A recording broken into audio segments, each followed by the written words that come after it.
I may say that it is a bit incoherent of the right honourable gentleman opposite to attack local lockdowns when he wants to plunge the whole country,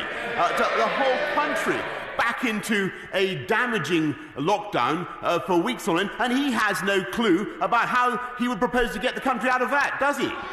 I may say that I think that his policy, I've explained why I don't believe that his policy is the right one for the country, because it would involve closing schools, it would involve shuttering businesses, with all the psychological, the emotional damage that lockdown of that kind brings. He can't say how many circuit breakers he thinks would be necessary. He can't say how long they would go on. He can't say how much damage they would do to the UK economy and to people's mental health, Mr. Speaker. We, on the other hand, want to go on with our commonsensical approach, which is a local and a regional approach, keeping kids in school, keeping our economy moving, because that is the way to get the whole of our country through this crisis together. There are those who say that on that logic we should go back into a full national lockdown of indefinite duration, closing schools and businesses, telling people again to stay at home, as we did in March,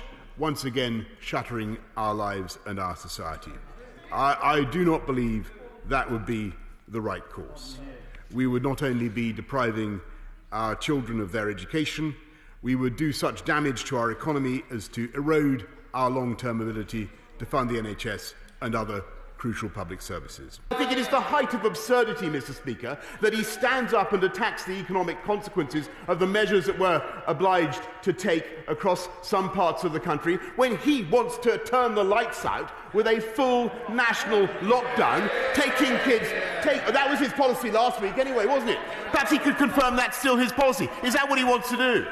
And yes, those measures would deliver, Mr. Speaker, the reduction in the R, locally, regionally, that we need in order to avert what none of us want to see, except now the right honourable gentleman having performed this extraordinary U-turn, none of us want to see, and that is the disaster, the words of the Shadow Health spokesman, of a national lockdown. We don't want to go there. We want the regional approach. He should cooperate with it.